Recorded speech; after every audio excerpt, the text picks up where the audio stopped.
में न्याय को सामाजिक न्याय के रूप में देखा जाता है। अगर हम कहेंगे कि भाई वर्तमान में न्याय का जो है कि दौर कैसा है, वर्तमान न्याय क्या है, तो वर्तमान न्याय क्या है, सामाजिक न्याय है। कौन सा न्याय है? सामाजिक न्याय। और ये जो सामाजिक न्याय है ये एक बहुत बड़ा कंसेप्ट है, इसका आकार बहुत बड़ा है। सामाजिक न्याय का मतलब होता है समाज में किसी व्यक्ति को किस तरीके से न्याय मिलेगा, और किसी व्यक्ति को किस तरीके से समाज में न्याय मिलेगा। तो भाई उसके पास यदि वो क्या है, आर्थिक न्याय उसे प्राप्त है तो ठीक है, उसे राजनीतिक न्याय प्राप्त है तो ठीक है, उसे जो है कि वैधानिक न्याय प्राप्त है तो ठीक है। तो सामाजिक न्याय के भीतर ही समाहित है आजकल कौन सा, राजनीतिक न्याय, आर्थिक न्याय, वैधानिक न्याय, सब कुछ सामाजिक न्याय में ही निहित है। अगर समाज में किसी व्यक्ति को आर्थिक न्याय प्राप्त है, किसी व्यक्ति को राजनीतिक न्याय प्राप्त है, किसी व्यक्ति को वैधानिक न्याय प्राप्त है, तो ये इन तीनों को मिलकर के आजकल कहते हैं कि ये सामाजिक न्याय है।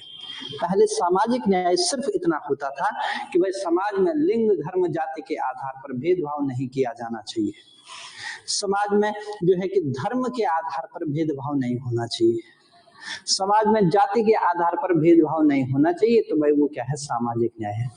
नहीं, वर्तमान में इस ये जो सामाजिक न्याय की कंसेप्ट है इसका और बड़ा कर दिया गया, कहा गया राजनीतिक न्याय। समाज में अगर व्यक्ति को क्या है, राजनीतिक आजादी है तो वो भी सामाजिक न्याय है।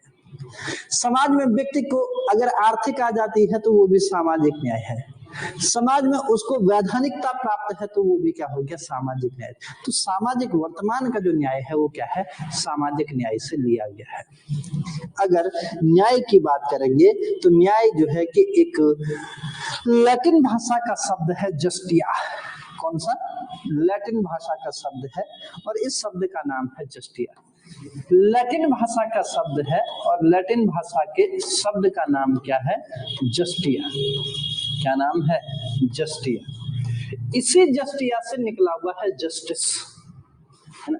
जस्टिया से निकला हुआ शब्द ही क्या है, जस्टिस है, ठीक है ना। और याद रखना है कि जितने भी न्याय से संबंधित विचारक हुए हैं, चाहे वो प्लेटो हुए हैं, चाहे वो अरस्तु हुए हैं, चाहे वो जो है कि रॉल्स हुआ है, चाहे वो हेयक हुआ है, कोई भी हुआ है, चाहे वो बेंथम हुआ है, सबने न्याय के दो आवश्यक तत्व बताए हैं। सबने कहा कि दो आवश्यक तत्व जरूरी हैं और उन दो आवश्यक तत्वों में उन्होंने क्या है, एक उन्होंने कहा कि न्याय के लिए समानता होनी जरूरी है और दूसरा कौन सा है, निष्पक्षता। ये दो आवश्यक तत्व हैं, है ना। उन्होंने कहा कि भाई हम क्या है कि समाज में अगर ये दो तत्व विद्यमान नहीं होंगे तो कभी भी न्याय स्थापित नहीं हो सकता। आप कोर्ट में चले गए, कोर्ट के सामने अगर समान नहीं है और न्यायाधीश ने अगर निष्पक्ष आधार पर अपना डिसीजन नहीं सुनाया है तो न्याय मिल जाएगा। पहली बात जो है कि न्यायाधीश को इन दोनों लोगों को ये मानना चाहिए, चाहे ये कुछ भी है लेकिन ये दोनों क्या है, समान है। और दूसरी बात, कोर्ट को ये विचार करना है दोनों समान हैं, इसलिए जो है किसी एक का पक्ष नहीं लेना है, जो भी डिसीजन होगा वो निष्पक्षता के आधार पर लिया जाएगा, तभी न्याय समाज में आएगा। हाँ या ना? मैं पढ़ा रहा हूं तो मैं आपके साथ न्याय कैसे करूंगा कि मैं ये नहीं कहूंगा कि नहीं जो है कि ये चार जो है कि मुझे इन चारों के ऊपर ध्यान देना है, इन चारों के ऊपर नहीं देना है। इससे न्याय क्या हो जाएगा, गड़बड़ा जाएगा। मेरे लिए आठों के आठों समान हैं और मेरे लिए मेरा ये कर्तव्य है कि मुझे आठों के साथ जो है कि निष्पक्षता बरतनी है, तभी न्याय आएगा। तो जितने भी विद्वान हुए हैं, जितने भी न्याय के सिद्धांतकार हुए हैं, सबने कहा कि भाई क्या है, न्याय के दो आवश्यक तत्व हैं जिनमें एक निष्पक्षता हो गया और दूसरा कौन सा हो गया, समानता हो गया, ठीक है। कुछ विद्वानों ने न्याय की परिभाषा भी दी है, बहुत सारे ऐसे विद्वान हैं जिन्होंने न्याय की परिभाषा दी है। सबसे पहला नाम लेते हैं इस क्रम में, प्लेटो का नाम लेते हैं। सबसे पहला जो जिक्र आता है वो किसका आता है, प्लेटो का जिक्र आता है। प्लेटो का जो न्याय है, यानी न्याय के बारे में जो पहली बार विचार दिए थे वो किसने दिए थे? वो दिए थे किसने? प्लेटो ने। हालांकि उनसे पहले सुकरात का भी विचार था, है ना? लेकिन सुकरात पाश्चात्य दर्शन में ये पहले दार्शनिक जो दुनिया में थे वो कौन थे? सुकरात थे। सुकरात के शिष्य थे प्लेटो, और प्लेटो के शिष्य थे अरस्तु। इन तीनों को पाश्चात्य दर्शन में त्रयी कहा जाता है। क्या कहा जाता है? त्रयी। लेकिन फिर भी सुकरात का दर्शन लिखा हुआ नहीं आता है। क्यों? क्योंकि सुकरात अपने शिष्यों को जो प्रवचन देते थे वो जो है कि ऐसे टहलते हुए देते थे, खड़े रह करके देते थे, और उन्होंने कोई भी अपना दर्शन कुछ भी नहीं लिखा है। उनके जो विचारों का संकलन किया बाद में उनके शिष्यों के द्वारा किया गया। उनके प्रवचनों का जो संकलन किया गया वो बाद में उनके शिष्यों के द्वारा किया गया। तो उसमें कुछ चीजें आई और कुछ चीजें क्या हुई? छूट गई। मैं अगर बोलूंगा और मैं लिखूंगा नहीं, मेरे जाने के बाद जो तुम लिखोगे उसमें सब कुछ तो नहीं लिख सकते, कुछ तो छूट ही जाएगा। इसलिए सुकरात का जो दर्शन है उसके बहुत बड़ा भाग जो है कि दर्शन शास्त्र से बिल्कुल गायब है। इसलिए उनकी जो भी संकल्पना है उस संकल्पना को जस्टिफाई किया आगे चल करके प्लेटो ने या फिर अरस्तु ने। तो इसलिए न्याय का जो सिद्धांत है वो पहला सिद्धांत, भले ही सुकरात ने उस पर चर्चा की हो, लेकिन वो दिया किसने है? पहला बार प्लेटो ने दिया। और प्लेटो ने अपने न्याय सिद्धांत में कहा कि जो हमारा समाज है, यदि इस समाज में संतुलन है, अगर इस समाज में क्या है? संतुलन है, बैलेंस है, संतुलन होना चाहिए। अगर इस समाज में क्या है? संतुलन है, और इस समाज में अगर क्या है? सामंजस्य है, तो इस समाज में संतुलन और सामंजस्य अगर दोनों चीजें हैं तो इसका मतलब ये समाज में न्याय है। समाज में संतुलन, सामंजस्य और संतुलन ही क्या है? न्याय है। ऐसा किसने कहा है? प्लेटो ने। संतुलन कैसे आएगा और सामंजस्य कैसे आएगा? उसने कहा किसी भी व्यक्ति के अंदर एक सद्गुण होता है। तुम्हारे पास प्लेटो है सिलेबस में है? वैसे वो वहाँ प्लेटो के बारे में पूरी डिटेल से बात करूंगा, वो बहुत मजेदार चैप्टर है। यहाँ बहुत सारे लोगों को एक साथ बताना पड़ता है ना, इसलिए बड़ी दिक्कतें हैं। इसलिए यहाँ बस पॉइंट पकड़ना है जो एग्जाम में आता है, ठीक है ना। और किताब तो बिल्कुल मत पढ़ना है इसके लिए। है किताब खरीदी? है किसी के पास कोई किताब? क्योंकि किताब में इतना बड़ा है, 25 पेज का होगा न्याय। भटक जाओगे हैं? पता नहीं उनके, मुझे नहीं पता है उसमें कितना है। हाँ ठीक है, जो सबसे पतली किताब जो होगी ना मार्केट में वो खरीद लेना, सबसे पतली।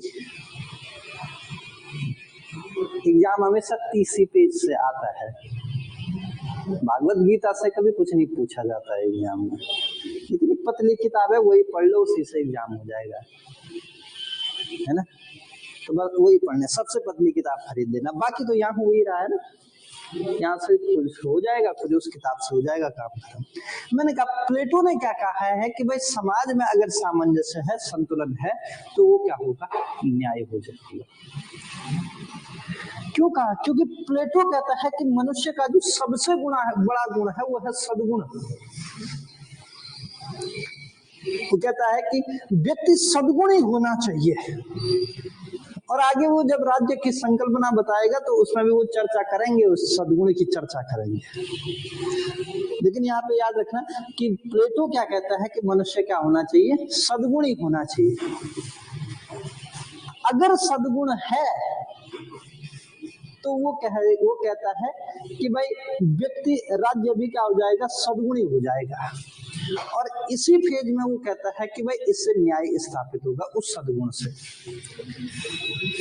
या तो सद्गुण होगा मनुष्य के अंदर या तो नहीं होगा। अगर होगा, जिस व्यक्ति के अंदर सद्गुण होगा वो समाज में अच्छे कार्य करेगा, और समाज में अगर वो अच्छे कार्य करेगा तो उसको पुरस्कृत किया जाना चाहिए राज्य के द्वारा। समाज में जिस व्यक्ति के भीतर सद्गुण नहीं होगा, जो अवगुणी होगा, दुर्गुणी व्यक्ति होगा, वो समाज में क्या करेगा, बुरे कार्य करेगा, और राज्य का कर्तव्य है कि उसको क्या किया जाना चाहिए, दंड दिया जाना चाहिए। इसलिए वो कहता है कि न्याय के लिए जरूरी है कि भाई दंड दिया जाना चाहिए और पुरस्कृत किया जाना चाहिए। अरे हाँ या ना? नहीं तो न्याय स्थापित नहीं होगा। ये व्यक्ति एक सद्गुणी व्यक्ति है और ये व्यक्ति एक अवगुणी व्यक्ति है। इस व्यक्ति ने बहुत अच्छा काम किया, पूरे समाज को खिलाया पिलाया घुमाया फिराया, है ना, सड़क बना दी, सब कुछ किया। अब इसको क्या करना चाहिए, पुरस्कृत किया जाना चाहिए ना, है ना। किसी व्यक्ति ने क्या किया, पूरे समाज का बंटाधार कर दिया, अब इसको क्या किया जाना चाहिए, दंडित किया जाना चाहिए, है ना। तभी न्याय स्थापित होगा, नहीं तो दिक्कत पैदा हो जाएगी। जो अच्छे काम कर रहा है उसको पुरस्कृत नहीं कर रहे हो, और जो बुरे काम कर रहा है उसको दंडित नहीं कर रहे हो, तो न्याय स्थापित है। तो ये भी कल से जो है कि बुरे काम करने लग जाएगा, है ना। फिर तो राज्य में अराजकता फैल जाएगी ना, फैलेगी या नहीं। तो न्याय स्थापित, प्लेटो यही तो कहता है, प्लेटो कहता है कि भाई समाज में संतुलन और सामंजस्य स्थापित करना ही न्याय है। और वो कहता है कि मनुष्य में सद्गुण होता है और सद्गुण ही न्याय का केंद्र बिंदु है। समाज में जो व्यक्ति बुरा काम, जो अच्छा कार्य करेगा उसको पुरस्कृत किया जाना चाहिए, और जो बुरा काम करेगा उसे दंडित किया जाना चाहिए। इससे क्या आएगा, संतुलन और सामंजस्य इसी से पैदा आएगा। पुरस्कार और दंड से ही संतुलन बनेगा, सामंजस्य आएगा। नहीं तो ये तो अच्छे काम करता जाएगा और इस व्यक्ति को कुछ मिलेगा ही नहीं, ये बुरा काम करता जाएगा, इसकी भी मौज है ना। तो संतुलन नहीं पैदा होगा ना, तो संतुलन और सामंजस्य स्थापित हो जाएगा। यही प्लेटो का क्या है, न्याय है, ठीक है ना। और इसके अलावा मैंने कहा कि अन्य विचारकों की तरह इसने भी कहा है कि न्याय के दो तत्व हैं, एक समानता हो गया और दूसरा कौन सा हो गया, निष्पक्षता हो गया, ठीक है। तीसरा जो न्याय है, दूसरा जो न्याय की परिभाषा है या न्याय के संबंध में जो दूसरा विचार है, वो किसका विचार है, अरस्तु का विचार है। नाम सुना होगा ना, अरस्तु, अरिस्टोटल का नाम सुना होगा, अरस्तु। सुकरात के शिष्य प्लेटो थे और प्लेटो के शिष्य कौन थे, अरस्तु थे। कौन थे, अरस्तु। अरस्तु ने भी न्याय के संबंध में अपना विचार दिया था। अरस्तु ने न्याय के लिए तीन जो है कि न्याय दिए हैं। अरस्तु का जो न्याय का विचार है वो जो है कि तीन भागों में बटा हुआ है। कितने भागों में बटा हुआ है, तीन। एक पहला जो न्याय है उसने संपूर्ण न्याय की बात की है, पहले टाइप का न्याय उसने क्या बताया है, संपूर्ण न्याय। दूसरा जो न्याय उसने बताया है उसको कहा गया है संशोधनात्मक न्याय। क्या बताया है, संशोधनात्मक न्याय बताया है। और तीसरा जो न्याय उसने बताया है वो बताया है वितरणात्मक न्याय। तीसरा कौन सा न्याय बताया है, वितरणात्मक न्याय। तीसरा न्याय है वितरणात्मक न्याय।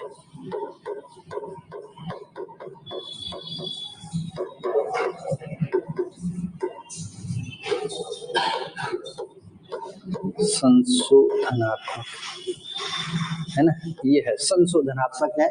संपूर्ण न्याय हो गया, संशोधनात्मक न्याय हो गया, और कौन सा हो गया, वितरणात्मक न्याय, है ना। देखो, संपूर्ण न्याय का जो संबंध है वो सामाजिक नैतिकता से है। किससे है, सामाजिक नैतिकता से है। और अरस्तु संपूर्ण न्याय के लिए एक शब्द का प्रयोग करता है जिसको कहते हैं सात्विकता। इसके लिए एक शब्द उसने बताया है और वो शब्द क्या है? सात्विकता है ना। ये शब्द संपूर्ण न्याय का मतलब सात्विकता। जो व्यक्ति सात्विक व्यक्ति होगा वो व्यक्ति कैसा होगा? सामाजिक रूप से नैतिक होगा या नहीं होगा? होगा।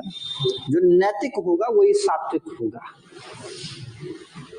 जो नैतिक होगा वही तो सात्विक होगा, या जो सात्विक होगा वही नैतिक होगा। तो उसका जो संपूर्ण न्याय है वो जो है कि क्या है? सामाजिक नैतिकता से संबंधित है। और इसके लिए उसने एक शब्द प्रयोग किया है, सात्विकता शब्द का प्रयोग किया है। एक बात। दूसरी बात, उसका जो न्याय है वो दूसरा कौन सा है? संशोधनात्मक न्याय। संशोधनात्मक न्याय क्या है कि वो कहता है संशोधन करना है ना। संशोधनात्मक मतलब न्याय देने के लिए संशोधन करना है। इस व्यक्ति ने क्या कर दिया? मान लीजिए कि चोरी कर ली है, इनके गहने चोर दिए हैं, इनके साथ तो जो है कि न्याय नहीं हुआ। इसलिए अब क्या है? अरस्तु कहता है कि भाई इस व्यक्ति को, इसने जो गलत काम किया है इसको दंडित करना पड़ेगा, है ना। और इसको यदि दंडित कर दिया गया तो वो हो गया क्या? संशोधन। उनको जो है कि क्या मिल जाएगा? न्याय मिल जाएगा। अर्थात किसी व्यक्ति के आचरण को अगर सुधारना है, किसी व्यक्ति के आचरण को यदि क्या करना है? सुधारना है, तो उसे क्या करना पड़ेगा? दंड देना पड़ेगा। और इसके लिए राज्य को शक्ति का प्रयोग करना पड़ेगा। तो राज्य जब व्यक्तियों के आचरण को सुधारता है तो उसके लिए वो शक्ति व दंड का प्रयोग करता है। यही संशोधनात्मक न्याय है ना। नहीं तो लोगों को भाई जेल में डालने का एक प्रक्रिया है। जेल में जो है कि क्यों डाला जाता है? ताकि व्यक्ति क्या हो जाए? सुधार, व्यक्ति में सुधार आ जाए। व्यक्ति में क्या आ जाए? सुधार आ जाए। जैसे जितने दिन वो जेल में रहा उतने दिन मतलब वो क्या है? जो उसने गलत कृत्य किया है उसके लिए वो क्या है? न्याय है। फिर वो जब जेल से बाहर आएगा फिर सामान्य जीवन जिएगा। किसी भी न्याय की प्रक्रिया में फांसी देने का प्रावधान नहीं, मृत्युदंड नहीं है। मृत्युदंड संशोधनात्मक न्याय के ठीक विपरीत अवस्था है। भाई संशोधनात्मक न्याय तो कहता है कि व्यक्ति के आचरण को सुधारने के लिए राज्य को शक्ति व दंड का प्रयोग करना चाहिए। और राज्य ने उसको क्या दिया कि व्यक्ति को मृत्युदंड दे दिया। आचरण सुधारेगा भाई? मृत्युदंड। अरे मर गया, आप कैसा आचरण सुधारेगा? हाँ या ना। ये सवाल यूपीएससी के इंटरव्यू में पूछा गया है, क्या मृत्युदंड सही है या नहीं है? बहुत सारे तुम जैसे लोग गए, उन्होंने कहा नहीं मृत्युदंड बिल्कुल सही है। अरे दंड दिया क्यों जाए? क्योंकि ये आदमी सुधरे ना। दंड की प्रक्रिया तो इसीलिए है कि आदमी को सुधारने के लिए है। वो ना दंड क्यों है? आप अपने घर में जो है कि अपने छोटे भाई को एक लाफा जड़ देते हो, काहे जड़ते हो भाई? क्योंकि ये क्या है? सुधरे। दंड की प्रोसीजर वही है। दंड बनाया ही इसलिए गया है ताकि व्यक्ति के आचरण में सुधार हो। अब उसको फांसी पर लटका दिया तो वो अपना आचरण कहाँ सुधारेगा? वहां। इसलिए किसी भी लोकतांत्रिक संवैधानिक राज्य में मृत्युदंड को सबसे बुरा माना जाता है। तो उसका आंसर यही देना था। जिसने थोड़ी बहुत पॉलिटिक्स पढ़ी है, ये चीजें समझी है, जिसने दर्शन पढ़ा है, वो तो बता देता कि भाई जो है कि मृत्युदंड जो है कि भारत जैसे लोकतांत्रिक देशों में उचित नहीं है, एथिकली उचित नहीं है। लेकिन कभी कभी राज्य के सामने ऐसे विषय आ जाते हैं जहां राज्य जो है कि राज्य को मजबूरन यह कदम उठाना पड़ता है। तो ये कहानी यहीं पे उसकी खत्म हो जाती है कि हाँ भाई ठीक है। एग्जामिनर दूसरा सवाल कर सकता है कि भाई मृत्युदंड को कैसे गलत मान रहे हो आप? तो तब वहां पे यही जवाब देना था कि भाई दंड की व्यवस्था तो व्यक्ति के आचरण को सुधारने के लिए की बनाई गई है, और जब उस व्यक्ति को मृत्युदंड ही दे दिया तो वो व्यक्ति अपना आचरण कहाँ सुधारेगा? नहीं सुधार पाएगा। लेकिन कभी कभी व्यक्ति के द्वारा समाज में ऐसे कुकृत्य किए जाते हैं जिनके लिए जो है कि मृत्युदंड ही एकमात्र रास्ता समझा जाता है, क्योंकि अगर वो समाज में रहेंगे तो सामाजिक असंतुलन पैदा हो जाएगा, है ना। और सामाजिक असंतुलन यदि पैदा हो गया तो राज्य के सामने वो एक चुनौती रहेगी उससे निपटने के लिए। तो इसलिए कभी कभार मृत्युदंड एथिकली सही नहीं होने का बावजूद भी देना पड़ता है ना। तो अरस्तु ने क्या किया, एक तो संपूर्ण न्याय की बात करी, उसने कहा कि भाई क्या होना चाहिए, सामाजिक नैतिकता होनी चाहिए, यदि सामाजिक नैतिकता है तो वो संपूर्ण न्याय है। इसके लिए उसने सात्विकता शब्द का प्रयोग किया। दूसरा, उसने संशोधनात्मक न्याय का विचार किया, उसने कहा कि राज्य में जो है कि क्या होना, व्यक्ति के आचरण को सुधारने के लिए राज्य को शक्ति और दंड का प्रयोग करना चाहिए। और तीसरा जो उसने न्याय की बात कही थी वो कौन सा न्याय कहा, वितरणात्मक न्याय कहा, है ना। वितरणात्मक न्याय का मतलब होता है कि समाज में जो पद है, समाज में जो अवसर है ना, पद हो गया, अवसर हो गया, ये सारे के सारे क्या होने चाहिए, या जो भौतिक सुविधाएं हैं ये एक ही व्यक्ति के हाथों में नहीं होनी चाहिए। एक ही व्यक्ति के हाथ में पद है, अवसर है, भौतिक सुविधाएं हैं, तो तब न्याय स्थापित नहीं होगी, तब निरंकुशता स्थापित हो जाएगी, है ना। गांव में देखा होगा उस व्यक्ति का बोलबाला बहुत ज्यादा रहता है जिसके घर में बड़े पद वाले लोग रहते हैं, है ना। उसी व्यक्ति के पास सबसे ज्यादा भौतिक संसाधन भी होते हैं, गाड़ी उसके पास, जमीन उसके पास, घर उसके पास, नौकर चाकर उसके पास, पद वाले भी उसी के पास, अवसर भी उसी के पास होते हैं। तो ये क्या है, ये न्याय नहीं है, वो कहते हैं वितरणात्मक न्याय। और वितरणात्मक न्याय का मतलब होता है कि समाज में पद, अवसर और भौतिक संसाधनों का क्या होना चाहिए, वितरण होना चाहिए। अगर ये है तो वो क्या है, वितरणात्मक न्याय है, ठीक है ना। अरस्तु कहता है कि समाज में जो ये वितरणात्मक न्याय पैदा होगा, यानी जो ये पद, अवसर और भौतिक संसाधन बांटे जाएंगे, ये किस आधार पर बांटे जाने चाहिए, इस आधार पर बांटे जाने चाहिए कि उस व्यक्ति ने समाज में क्या योगदान रहा। ऐसे नहीं कि भाई जो है कि सचिन आया मुझे आईएएस बना दो, अरे समाज में तेरा योगदान क्या है भाई। ये आए, इन्होंने कहा मेरे को तो विधायक बना दो, मैडम आए, इन्होंने कहा मैं तो मुख्यमंत्री बनूंगी भाई।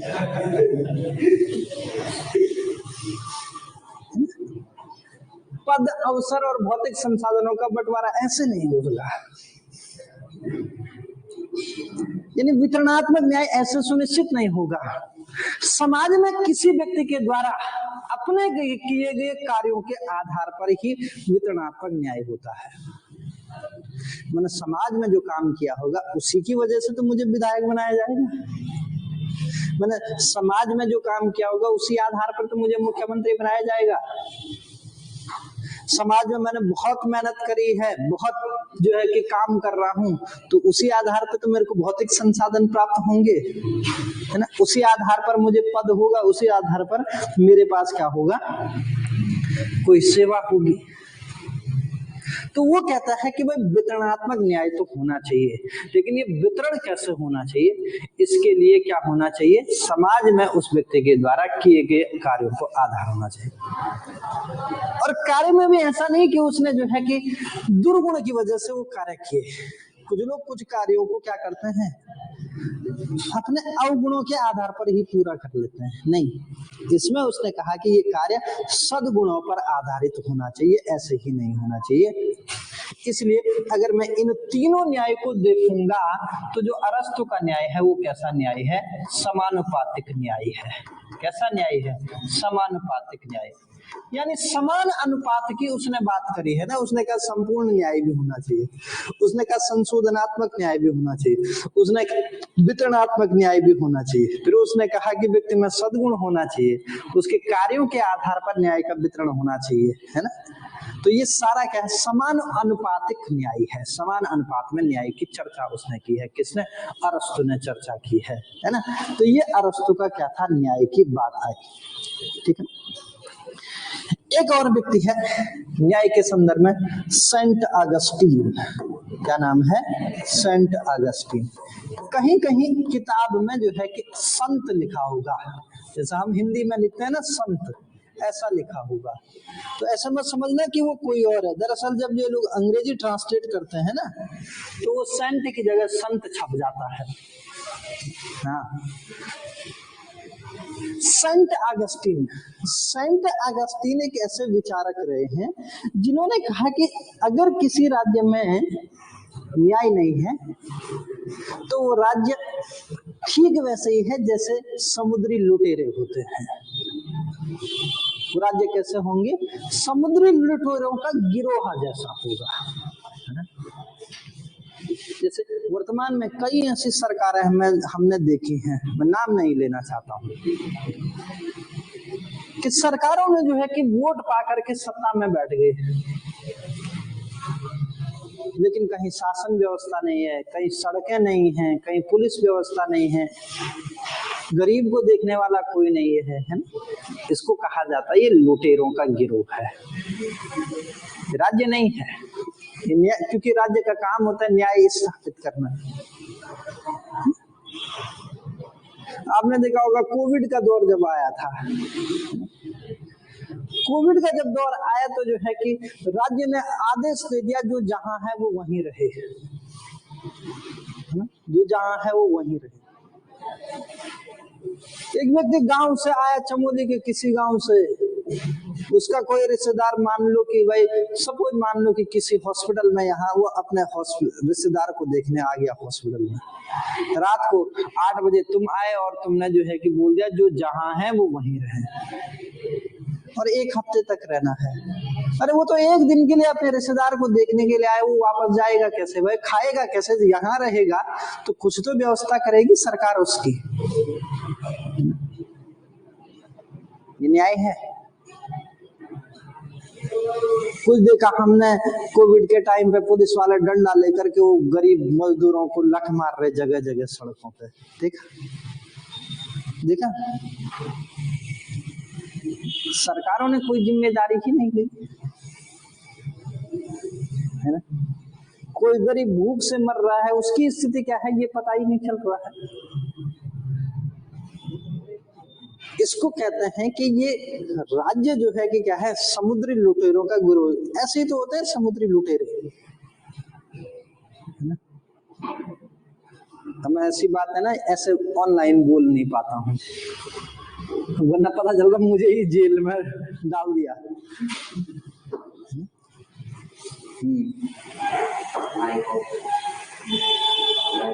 मेरा कहने का मतलब ये है कि भाई जो सेंट अगस्टीन ने कहा कि वो बात सत्य है। अगर उसने कहा कि भाई अगर न्याय नहीं है, जिस राज्य में न्याय नहीं है वो राज्य क्या है? समुद्री लुटेरों के गिरोह के जैसे है ना। फिर तो अराजकता फैली रहेगी, राज्य लूटता रहेगा, अमीर गरीब को दबाता रहेगा, कोई मतलब नहीं है राज्य का। जिसके पास पैसा है वो और अमीर होता जा रहा है, और जो गरीब है वो और गरीब होता जा रहा है। यही तो लुटेरी व्यवस्था है। ऐसी जो है कि थॉमस पीगे ने भी अपने विचार दिए हैं, ऐसे जो है कि अर्नेस्ट बार्कर ने भी अपने विचार दिए हैं। तो ये जो है कि बहुत सारे विचार हैं, ठीक है। बात आती है कि भाई, और जो है कि बात आती है, एक और विचार आता है रॉल्स का न्याय सिद्धांत। एक और विचार है जो किसका नाम है? रॉल्स। रॉल्स नाम सुना है रॉल्स का? नहीं सुना है? ये सुना है? नहीं सुना है? John Rawls. थोड़ा सा देख लेते हैं रॉल्स के बारे में।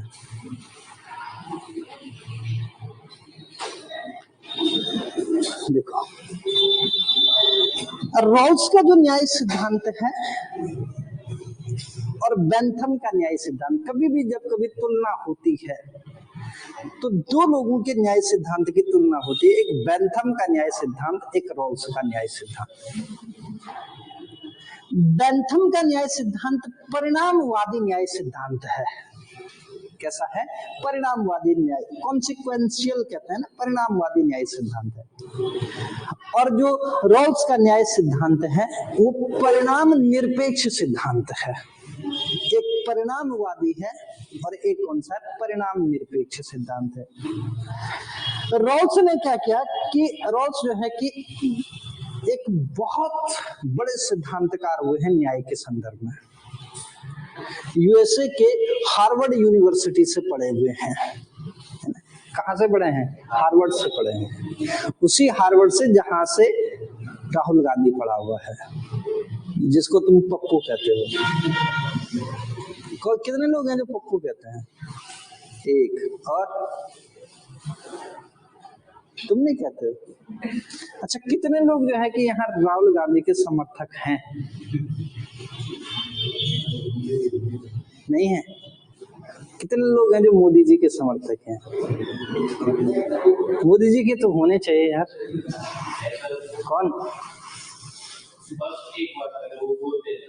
हाँ। क्यों?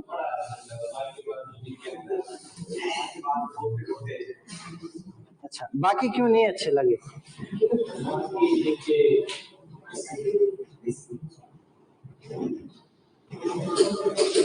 बाकी क्यों नहीं अच्छे लगे? बोलते ही बोलते हैं क्या?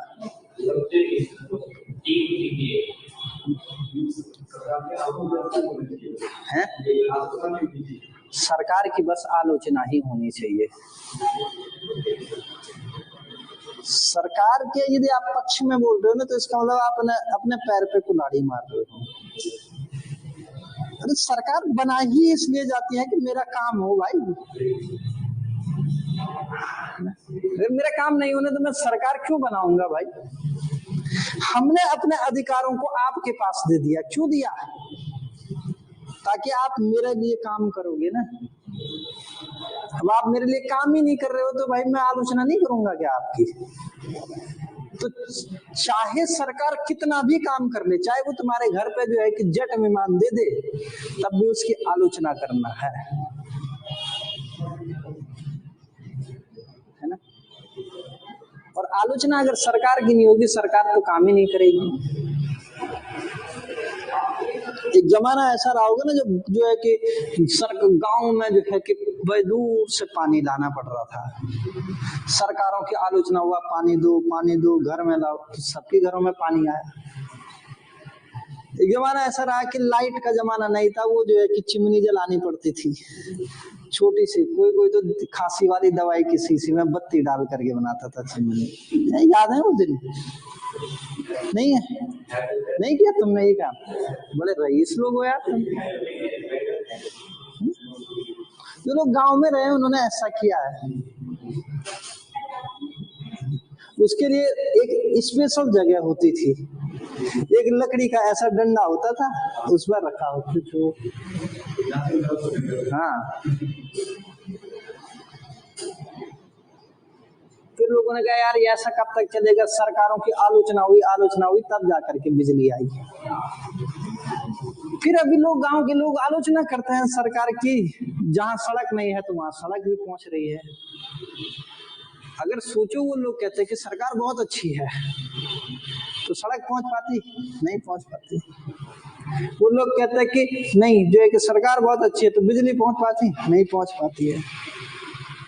एक जमाना ऐसा आएगा सबके घर में नौकरी होगी, सब सक्षम भी होंगे, तब भी सरकार की आलोचना होगी। आप यूएस जानते हो ना, अमेरिका के बारे में तो जानते हो। वहां सबके पास नौकरी है भाई, वहां कोई गरीब नहीं है। वहां लोग अपनी इच्छा से नौकरी करते हैं और अपनी इच्छा से नौकरी छोड़ते हैं। तो हर दूसरे दिन सरकार की आलोचना करते हैं, झंडा लेकर के सड़कों पे प्रोटेस्ट करते हैं वो अपनी सरकार के खिलाफ। उन्हें और चाहिए, उन्हें क्या चाहिए?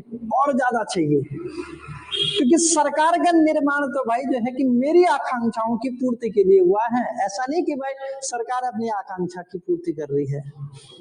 सरकार का निर्माण का मतलब है कि मैंने अपने अधिकारों को सरकार को सौंपा है, तो जब मैंने अपने अधिकार सौंपे हैं तो भाई मुझे भी कुछ मिलना चाहिए ना, हाँ या ना? अगर मैंने सरकार को अपने अधिकार सौंपे हैं तो मुझे कुछ मिलना चाहिए या नहीं मिलना चाहिए?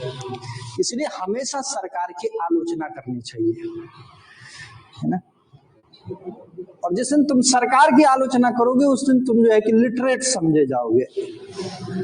ऐसा नहीं कि साक्षरता का अर्थ होता है कि अगर कोई व्यक्ति किसी भी भाषा में पढ़ और लिख सकता है तो वो साक्षर है।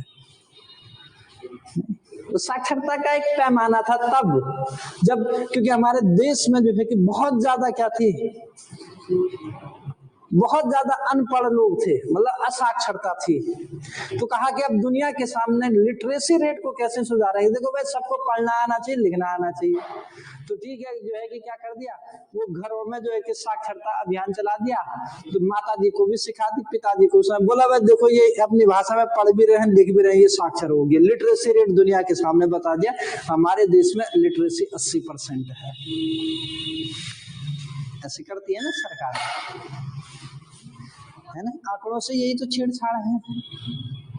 रोजगार के संदर्भ में क्या कहते हैं, जिस व्यक्ति की 5,000 की नौकरी है, अरे देखो तू पीएफ कटा ले अपना, तेरी 5,000 की नौकरी है, भाई ये रोजगार में है क्योंकि इसका पीएफ आ रहा है। अरे ये रोजगार है क्या 5,000 की नौकरी है?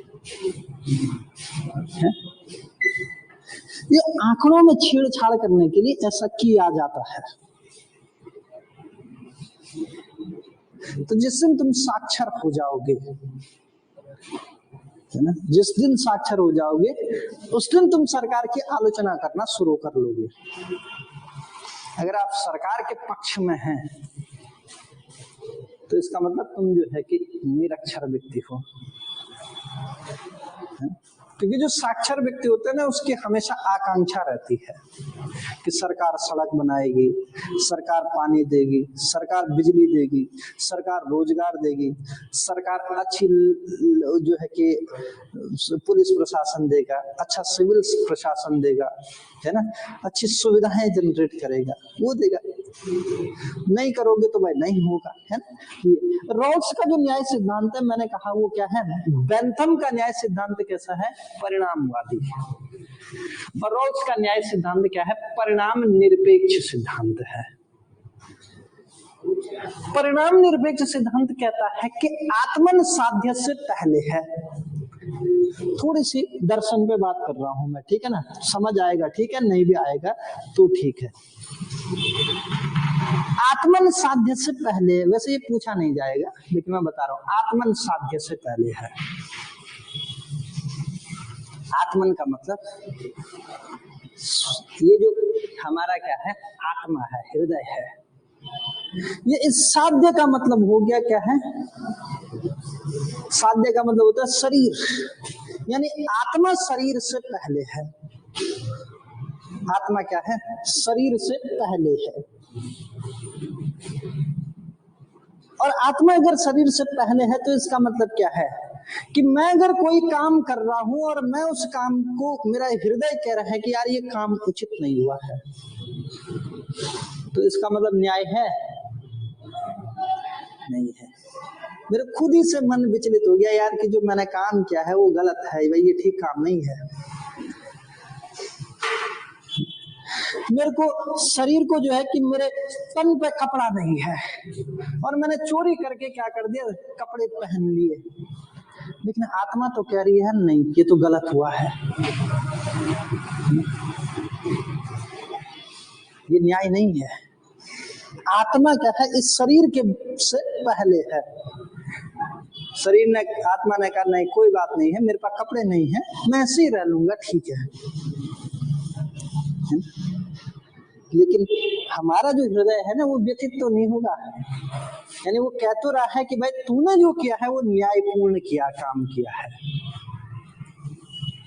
इसीलिए जो रॉल्स का न्याय सिद्धांत है वो ये कहता है, उसमें ये बात समाहित है कि आत्मन साध्य से क्या है, पहले है। आत्मन क्या है, साध्य से पहले है, और व्यक्ति जो है कि स्वयं में साध्य है। अगर आत्मा ने ये मान लिया कि ये जो शरीर है ये मेरे बाद है, तो व्यक्ति अपने आप में फिर साध्य है, फिर व्यक्ति को कोई नहीं हरा सकता है ना, व्यक्ति को फिर कोई हरा नहीं सकता। जैसे बहुत सारे लोग होते हैं जो कहते हैं यार कि नहीं मैं तो ये नहीं छोड़ सकता हूँ, हाँ या ना। बहुत सारे लोग क्या सोचते हैं कि भाई मैं ये नहीं छोड़ सकता हूँ, जैसे उसने कहा कि भाई किसी आदमी ने कहा कि भाई मैं शराब नहीं छोड़ सकता हूँ, इसका मतलब क्या है, उसके लिए तो शरीर आत्मा से पहले है, और जब शरीर आत्मा से पहले है तो वो न्याय हो रहा है, नहीं हो रहा है। लेकिन आत्मा कहती है यार शराब ना खराब चीज है, ये आत्मा ने कह दी, तो जिस दिन तुम्हारी आत्मा ने ऐसे कर दी तू कभी दारू नहीं पिएगा, इसलिए आत्मा को मजबूत कर ले भाई। और जिस दिन ये हो गया तो कहते हैं कि भाई व्यक्ति स्वयं में साध्य है, फिर तो तुम साध्य हो गए, तुम तो महावीर हो गए। फिर महावीर है ना, महावीर स्वामी क्या थे, अपनी इंद्रियों पर नियंत्रण रखने वाले, अपनी इंद्रियों पर विजय पाने वाले। यही रोल्स का न्याय सिद्धांत भी कहता है कि भाई आत्मन क्या है, शरीर से पहले है। देखो ये जो न्याय सिद्धांत है ये कह सकते हैं कि एक तरीके से आदर रोल्स का जो न्याय सिद्धांत है वो आदर्शवादी सिद्धांत है। इस सिद्धांत को मानना हर किसी के बस की बात नहीं है। अगर मेरा कहीं पे फायदा हो रहा होगा, बशर्ते मेरे फायदे में इनको नुकसान हो रहा है ना, तो वहां मैं उस आदर्श को भूल जाता हूं और अपने फायदे के लिए काम कर लेता हूं। इसलिए रॉल्स का जो न्याय सिद्धांत है उसको कहते हैं वो आदर्शवादी सिद्धांत है। और ऐसे सिद्धांत का मतलब ये हुआ कि अपनी आत्मा की सुननी है ना, कि भाई पहले शरीर नहीं है पहले आत्मा है। आदर्शवादी सिद्धांत में आत्मा की सुनी जाती है। आत्मा ने कहा कि नहीं, भले ही इस शरीर को फायदा हो रहा है लेकिन ये फायदा किसको नुकसान पहुंचा के हो रहा है, इनको नुकसान पहुंचा के हो रहा है, तो इसलिए ये काम नहीं करना है, ये फायदा नहीं चाहिए। और अगर ये मान लिया उसने कि नहीं करना है ये काम, तो इसका मतलब क्या हो गया, न्याय हो गया। तो उसका जो दर्शन है यानी उसके जो न्याय व्यवस्था है वो कैसी है, आदर्शवादी न्याय व्यवस्था है। कैसी है, आदर्शवादी न्याय व्यवस्था है। इस पूरी न्याय व्यवस्था का जो उसने जिक्र किया है, उसने इसका जो जिक्र किया है था उसकी किताब थी अ थ्योरी ऑफ जस्टिस। कौन सी किताब थी, a theory of justice. A theory of justice में, अ थ्योरी ऑफ जस्टिस में उसने क्या किया है, इस पूरे अपने न्याय व्यवस्था का जिक्र किया है। उसने रॉल्स ने अपने न्याय को फेयरनेस कहा है। रॉल्स का जो न्याय है उस रॉल्स के न्याय को क्या कहा जाता है, फेयरनेस कहा जाता है। ये एग्जाम में पूछा जाता है कि किसके न्याय को फेयरनेस कहा जाता है, रॉल्स के कहा जाता है। किसके न्याय को समानुपाती कहा जाता है, अरस्तु को कहा जाता है। किसने कहा था कि जिस राज्य में न्याय नहीं है तो वह समुद्री लुटेरों के गिरोह जैसे है, सेंट ऑगस्टीन ने कहा था, है ना। किसने कहा था कि भाई जो न्याय है वो न्याय जो है कि संतुलन, और न्याय का मतलब संतुलन और सामंजस्य स्थापित करना है, प्लेटो ने कहा था। अ थ्योरी ऑफ जस्टिस ये किताब लिखी गई थी 1971 में, और इस किताब में उन्होंने क्या कहा था, इस किताब में उन्होंने अपना न्याय का सिद्धांत दिया। उन्होंने अपने न्याय के लिए क्या शब्द यूज किया है, रॉल्स ने फेयरनेस शब्द यूज किया है। और इसी के लिए उन्होंने एक और किताब भी लिखी थी, जस्टिस एज फेयरनेस अ रीटेस्टामेंट। एक किताब और उन्होंने लिखी थी, जस्टिस एज फेयरनेस। क्या लिखी थी, जस्टिस एज फेयरनेस, फेयरनेस अ रीटेस्टामेंट, रीटेस्टामेंट। रीटेस्टामेंट। एक किताब इन्होंने भी क्या लिखी थी, ये इसके बारे में भी लिखी थी, है ना, ये लिखी थी 2001 में, ये किताब इन्होंने लिखी थी, है ना। तो ये रॉल्स का न्याय सिद्धांत जो है कि इतनी ही बातें इसमें जाननी है, ठीक है। इसके अलावा जो है कि रॉल्स के न्याय सिद्धांत के अलावा जो है कि हेयक का जो है कि न्याय का सिद्धांत है। बहुत सारे लोगों ने क्या किया, अपने अपना न्याय का सिद्धांत दिया है, ठीक है। न्याय के आयाम देखते हैं कि भाई न्याय कितने टाइप का होता है। न्याय के आयाम,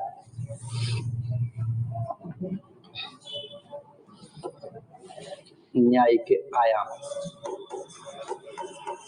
न्याय के आयाम। जैसे हमने कहा था कि किसके आयाम हैं, जैसे हमने समानता के आयाम बताए कि समानता के कितने आयाम थे, 3। एक पहला आयाम कौन सा बताया था, औपचारिक समानता, जिसका दूसरा नाम क्या बताया था, निरपेक्ष समानता। दूसरा बताया था अवसर की समानता, और तीसरा बताया था परिणामों की समानता। निरपेक्ष समानता के क्या थे, 6 भाग थे। अवसर की समानता के 2 भाग थे, और परिणामों की समानता में कुछ नहीं था, वो केवल एक ही भाग उसी में था। वैसे ही जो है कि क्या है, न्याय के भी क्या है, अपने अपने आयाम हैं। क्या है, न्याय के कुछ आयाम हैं। देखो, सबसे पहला जो आयाम है न्याय का, वो है न्याय का नैतिक आयाम। इसके 5 आयाम हैं, ठीक है ना, 5 आयाम याद रखने हैं। सबसे पहला आयाम कैसा हो गया, नैतिक आयाम, नैतिक आयाम, है ना। दूसरा आयाम हो गया सामाजिक आयाम, दूसरा क्या हो गया, सामाजिक आयाम हो गया। तीसरा राजनीतिक आयाम, राजनीतिक आयाम। चौथा वैधानिक आयाम, वैधानिक आयाम। और 5वां जो आयाम होगा इसको कहा जाएगा आर्थिक आयाम, है ना? आर्थिक आयाम। देखो, नैतिक आयाम किसको कहा जाता है, नैतिक आयाम का मतलब होता है अगर व्यक्ति अपने कर्तव्यों का पालन कर रहा है, जो व्यक्ति को जो कर्तव्य दिए गए हैं, व्यक्ति यदि उनका पालन कर रहा है तो वो न्याय का नैतिक आयाम है। और ये जो नैतिक आयाम का जो विचार है ये प्लेटो ने दिया है। नैतिक आयाम का जो विचार दिया है वो किसने दिया है, प्लेटो ने दिया है। यूनानी के बहुत बड़े विद्वान थे, आगे पूरी कहानी बताऊंगा जब पढ़ाएंगे, इसके बाद सीधे वही पढ़ाना है। तो यूनानी विचारक जो है किसने दिया था ये आयाम, इसका जो विचार दिया वो किसने दिया था, प्लेटो ने दिया था। और प्लेटो कहता है कि भाई अगर आप राज्य के भीतर हो और अगर आप अपने कर्तव्यों का पालन कर रहे हो, जो कर्तव्य आपके के लिए दिए गए हैं, निर्धारित किए गए हैं, तो वो क्या है, न्याय है। उसी को उन्होंने क्या कहा, न्याय कहा है। दूसरा जो है कि न्याय का वैधानिक आयाम है, और वैधानिक आयाम जो है कि बेंथम ने भी दिया है, ऑस्टिन ने भी दिया था, है ना। इसको जो देने वाला है उसको किसने दिया है, अच्छा पहले क्या आया, सामाजिक आयाम। सामाजिक आयाम यानी सामाजिक आयाम का मतलब होता है अगर समाज में लिंग हो गया, धर्म हो गया, जाति हो गया, वर्ण के आधार पर भेदभाव नहीं है तो कहेंगे कि ये क्या है, न्याय है। अगर जो है कहेंगे कि भाई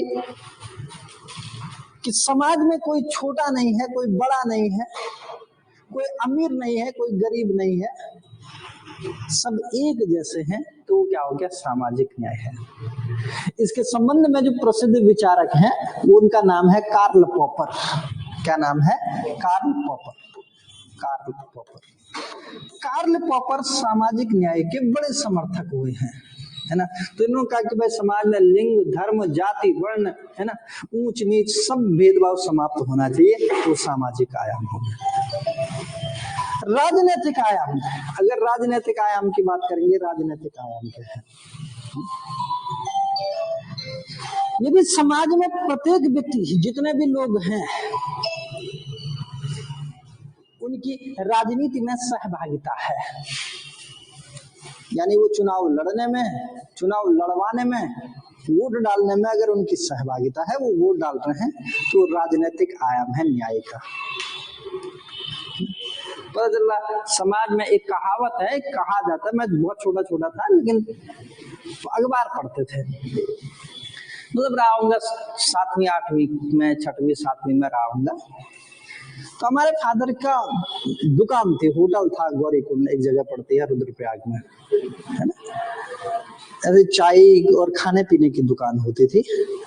तो मैं उस दुकान में बैठता था, तो हम जो है कि उसमें अखबार आता था। उस समय गांव में किसी के यहाँ अखबार नहीं आता था, दुकान में अखबार आता था, तो सारे लोग जो है कि दुकान में अखबार पढ़ने आते थे। शाम को अंधेरे में हमारे भी हाथ लग जाता था, चलो भाई अखबार पढ़ लेते हैं। तो हम भी पढ़ते थे कि तब एक बार चुनाव की, जो है उत्तर प्रदेश विधानसभा का चुनाव था, या शायद कोई पंचायत चुनाव था। तो उस पेपर में मैंने पढ़ा और तब पहली बार दिल दहला कि यार ऐसी भी घटनाएं होती हैं। जो दलितों का गांव हुआ करता था, उस गांव के बाहर मुख्य गेट पे जो उस समय समाज के जो बड़े ताकतवर लोग होते थे, जैसे ठाकुर वर्ग बहुत भयंकर था यूपी में, ठाकुरवाद, तो वो अपने खुद जो है कि लोगों को उस गेट, उस गांव के दरवाजे पर, गेट पे खड़ा रखते थे कि इस गांव का कोई भी व्यक्ति क्या नहीं आना चाहिए, वोट डालना नहीं आना चाहिए।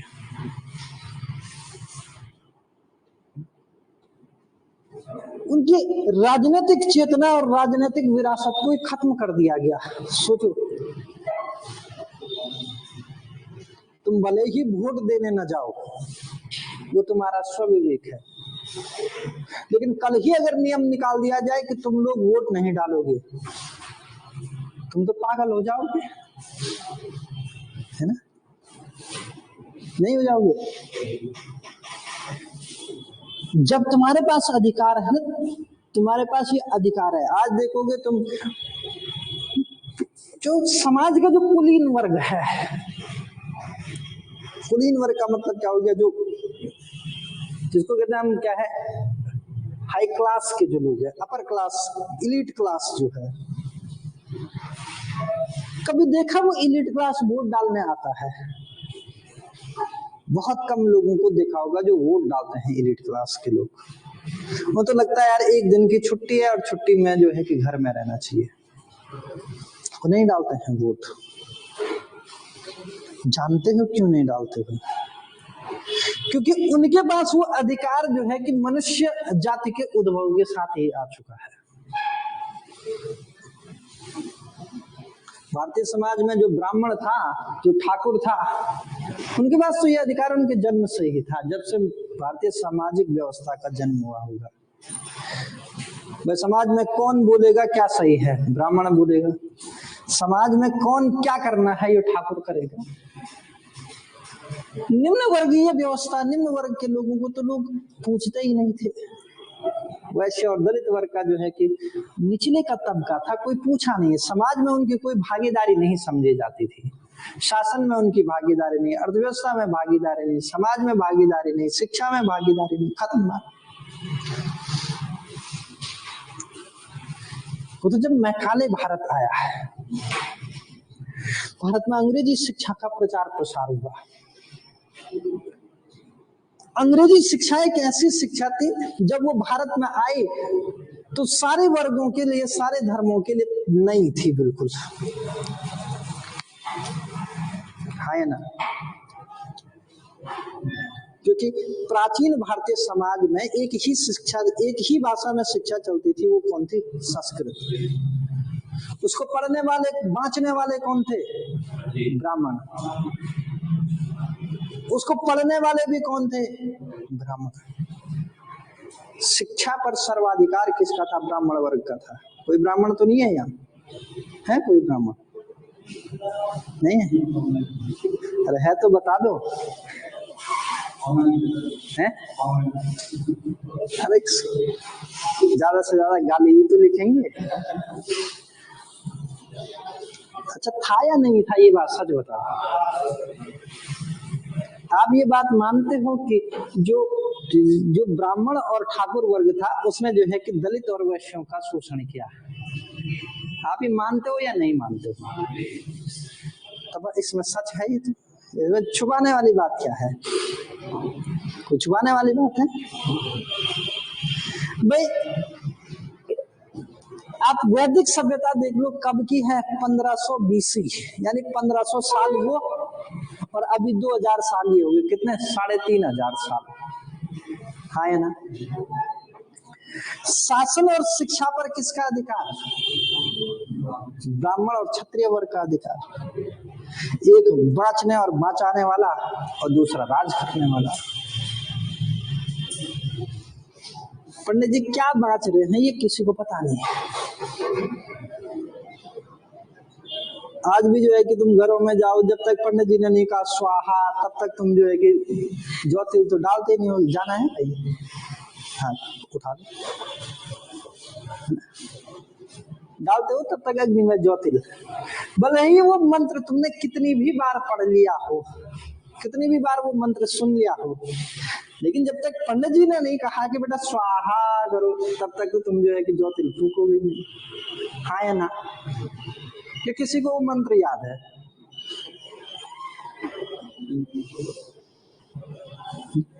इस शिक्षा पर अधिकार था एक ही वर्ग का, ब्राह्मण वर्ग का, और इस अधिकार को वो क्षत्रिय वर्ग के अधीन जो है कि अपने पास रखते थे। लॉर्ड मैकाले भारत आया 1835 में। 35 में भारत आया, उसने कहा जी अंग्रेजी शिक्षा लाएंगे। लाया अंग्रेजी क्या, अब ये तो ब्राह्मणों को भी नहीं आती। उन्होंने कहा कोई भी पढ़ सकता है, ठाकुर ने भी पढ़ी, ब्राह्मण ने भी पढ़ी, वैश्य ने भी पढ़ी, शूद्र ने भी पढ़ी। है ना? सबने पढ़ी। सबने पढ़ी तो तब सबको पता चला अरे ऐसा भी होता है। ब्राह्मणों ने कहा यार शिक्षा पर से जो हमारा एक अधिकार था वो तो खत्म हो गया, अब इन अंग्रेजों को भारत से भगाओ। इसीलिए 1857 की क्रांति हुई। मंगल पांडे कौन था? पांडे क्या होते हैं? अब ये जब कभी कथा बाद में लगाऊंगा, ठीक है ना? है 1857 की यार ऐसी क्रांति इससे पहले क्यों नहीं हुई? क्योंकि तब तक समाज को अपने फेर में फंसाने वाले वर्ग के अधिकारों का हनन नहीं हो रहा था। हो रहा था? इससे पहले तो ब्राह्मण वर्ग के अधिकारों का कभी हनन नहीं हुआ ना। वो तो राजा रजवाड़े थे उस समय। उससे पहले भारत में किसका शासन था? राजा और होते थे छोटे छोटे राजा। प्रत्येक राजघराने के अपने राज पुरोहित होते थे, कुल पुरोहित होते थे, उनका दबदबा बहुत बड़ा था। जो पुरोहित कुल पुरोहित है वो राजा के साथ, वह राजा उसकी मर्जी के बिना कुछ भी नहीं करता था। राजा के बगल में ही उसकी गद्दी होती थी। जो छोटा छोटा छोटा पुरोहित है वो जो है कि कुल पुरोहित के आजू बाजू रहते थे। जो और थोड़ा छोटे से ब्राह्मण थे वो जो है कि रसोल ब्राह्मण होते थे, खाना बनाने वाले राजा के। तो सारे ब्राह्मणों पर क्या था? बिल्कुल सारे ब्राह्मण तो राजशाही जीवन जीते थे। तो उन्होंने कहा जब सब ठीक हमारे अनुसार चल रहा है, काहे बात का आंदोलन भाई? ये राजा हार गया तो अगला राजा। और जैसे ही अंग्रेज भारत आए उन्होंने कहा यार ये जो शिक्षा की व्यवस्था है ना ये खत्म हो गई, लोगों को पता चल गया कि ऐसा भी होता है। इसलिए 1857 का गदर हो गया। चर्चा करेंगे कभी, ठीक है? तो हमने कहा कि भाई राजनीतिक आयाम क्या कहता है? राजनीतिक आयाम कहता है कि राजनीति में क्या होनी चाहिए? समाज के सभी लोगों की भागीदारी होनी चाहिए, तब ये न्याय है ना?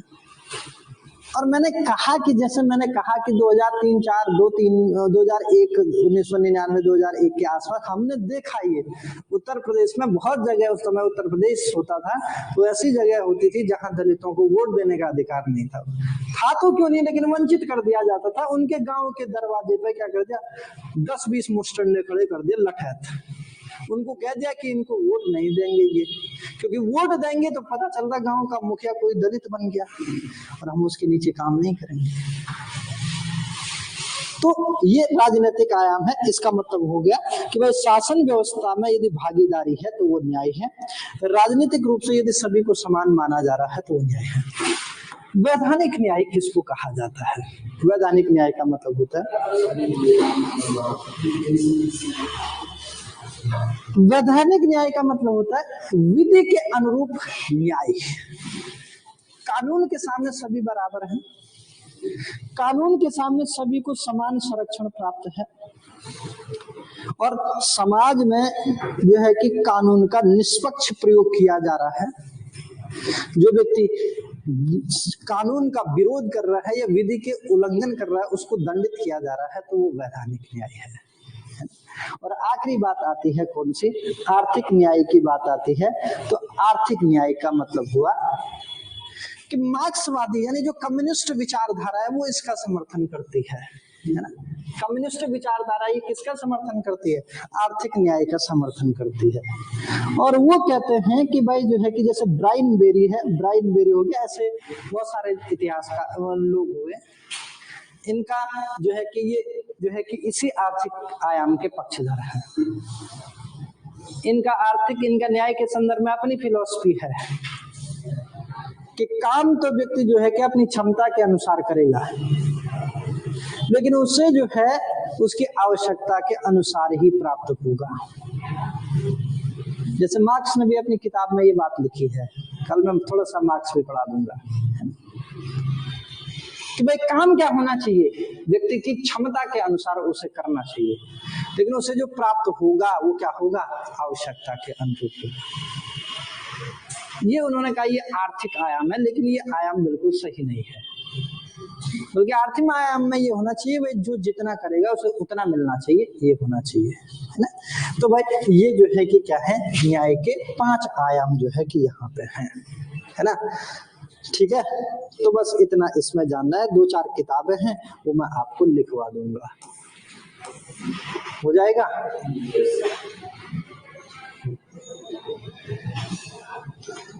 लिखा दूं थोड़ा सा? कल तो क्या पता छुट्टी रहेगी। अरे तो हम जाएंगे भाई। हाँ हम अवकाश में हैं। लिख लो थोड़ा सा, 2-3 लाइन शुरू कर लेते हैं, बाद में जब आएंगे।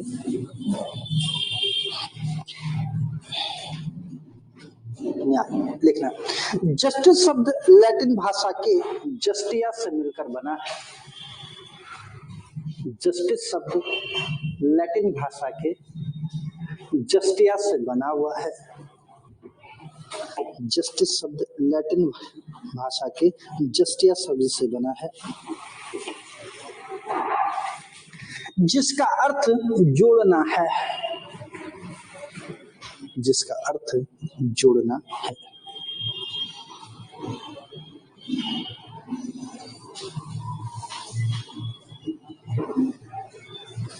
जोड़ना है, ठीक है ना। पैरा चेंज करके लिखना। न्याय, न्याय की संकल्पना अत्यंत जटिल है। न्याय की संकल्पना अत्यंत जटिल है।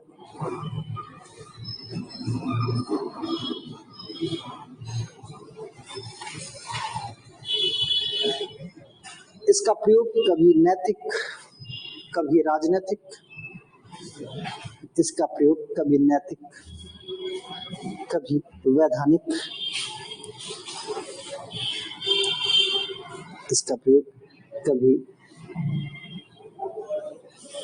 नैतिक, कभी वैधानिक, कॉमा भी करते हैं, कभी नैतिक कॉमा कभी वैधानिक, कभी राजनीतिक, कॉमा कभी सामाजिक तथा कभी आर्थिक रूप में किया जाता है।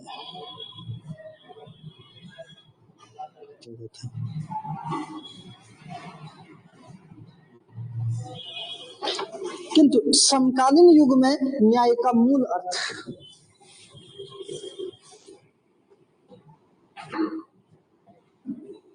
किंतु समकालीन युग में न्याय का मूल अर्थ सामाजिक न्याय से है। मूल अर्थ सामाजिक न्याय से है। यह एक वृहद संकल्पना है। यह एक वृहद संकल्पना है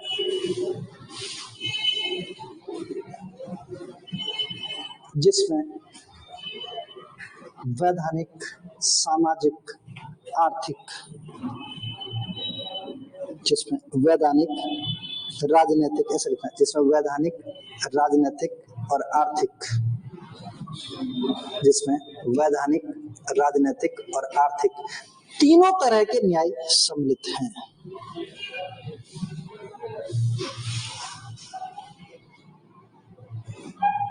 सम्मिलित हैं।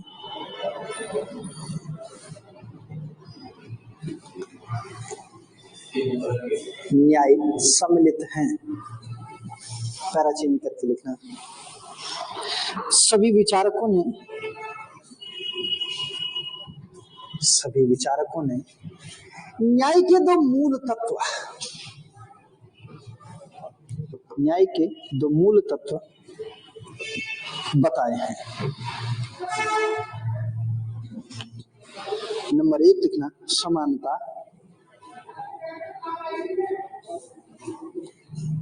और नंबर 2 निष्पक्षता।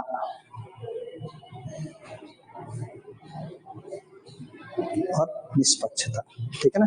किनारे पर लिखना न्याय की परिभाषाएं या न्याय संबंधी विचार। न्याय संबंधी विचार है ना। बस छोड़, ठीक है ना।